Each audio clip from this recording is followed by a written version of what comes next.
promoters would go around and they get a bald stage and they'll call up some numbers of people that used to fill Fresh Fest and arenas 20 years ago and throw a show together. And we saw that the way that they treated hip-hop music was the same kind of way that a lot of people kind of treated the blues about 15 to 20 years ago, just like throw them out there and see what they can pull. So there was no kind of care or infrastructure put to it. So I worked on a situation in technology of building Hip Hop Gods. And Hip Hop Gods was basically calling old school classic. These are classic artists. And so we had spent the last 2 years really accentuating on the fact that these artists perform now all over the world. Still, they ain't never stopped. They record up to date. Yes, people might know them for the music that they've done 15, 20 years ago under record companies that robbed them just like blues companies that rob blues artists. It's like the same cycle over and over again, but one thing that's been similar. Usually these have been black artists and black people coming from the black community being defined eventually by somewhere else. I said there's something that had to change. The definition had to be able to at least be inherent upon these artists, and this is where the Hip Hop Gods concept came from. Hip Hop Gods because why not? We're calling black people gods. You want to look to the root and the architect of this and what it's about. It comes from deep within. It's godly. It's deeds of good. And I think that's the hip hop idiom as far as my understanding. To make a long story short, not to get long-winded at it, Hip Hop Gods manifested into saying its reality could be a tour. And I made personal calls to people to say, you know what, you look around, and not only hadn't it been a classic tour of artists, there hadn't been any tour that goes from east to west. Because hip-hop was almost like a refrigerator where people kept going to, and nobody ever went shopping to replenish it. Its ecosystem was robbed and raped. It's just the same old story that happened to all our genres of music that we participated in, happened in hip-hop all over again. So I stepped to the side, and my group, which has never ever stopped, although they said, you know, I read these things like, okay, the former front man of Public Enemy, or the former, or, you know, he's like, where the hell did they get this news? So not only do we have to control our definition, we got to control the news of ourselves. So I made calls to people who are my peers, people I've seen, you know, do their thing, have fruitful careers, and I said, well, what can I do to bring this together in some kind of unison or solidarity and make a statement that classic hip-hop is as big as classic rock, which was formed in the mid-'70s when they wanted to separate the Beatles and the Chuck Berrys on radio from the Bostons and the Peter Framptons in the mid-'70s. And they created classic rock, which became more authentic and bigger than mainstream rock.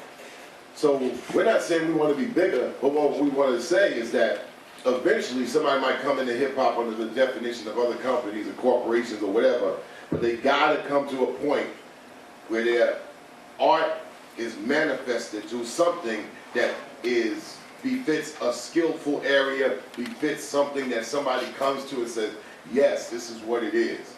You're not gonna get that overnight. You can become big overnight and explode and sell, I'm not even gonna put a number figure onto it. You become big overnight and just become a sensation, a mainstream sensation, by way of a corporation or all these radio stations that program in our community, but we have no say-so on what it should be, called urban station, where you can actually call it something, but take the black ownership out of it, but speak with black faces to everybody and say this is black music or urban music or hip-hop. So we were against that. So the Hip Hop Gods was formed out of that. And I made personal calls to artists who are still doing their thing. I said, let's do this together. And that's how the Hip Hop Gods tour was formed. We started out in DC.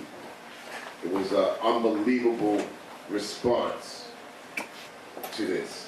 New York the next night. We went to Philly as a part of an old school package, and everybody came up out on stage and represented our tour, but still with the same demographic, but in a large arena, and everybody was just blown away, wishing our tour would have came through Philadelphia. Then we went up in the areas like Boston, Vermont, made our way to Indianapolis yesterday, and here we are in Chicago to make a statement that, you know, just like they say about the NBA or whatever, that classic hip hop is fantastic, is thorough, and just like a throwback to the old Motown reviews or the Dick Clark Caravan of Stars. This is not 8 artists coming at you, just thrown together with all different, well, you know, people might have their different points of view, but we all get down, perform together. We all make sure that when people come in minute 1, when they leave at the end of the night, they knew this was a tour, a review, just like if they went to see a play and they leave like, yo, this was just a world of hip hop coming at me, and I'm awestruck because we wanted to put the AWE back into audience. So that has been the show result. The artist is a past, present, and future type of agenda. Where, yeah, everybody, oh wow, I remember that back in the day. That's what they do at old school shows. But one thing we found out, at an old school show, people come in, they go down memory lane, and they left with just that memory for what happened before. The point of what I'm saying is that there's a past, present, and future. The present is that they're here now performing, they're doing their thing. The future is social networks. We're doing different things on stage, involving people in the audience, and also integrating it into the stratosphere of people saying, wow, this is going on now. Wow, how do I involve myself? How do I stay in contact with this music that this person is doing? How do I communicate with them? That had never happened in music before. It never happened in music before where Buddy Guy would actually get down and do something and have somebody in the audience actually tweeting them back as he's actually on guitar. That'd be kind of difficult, but you know.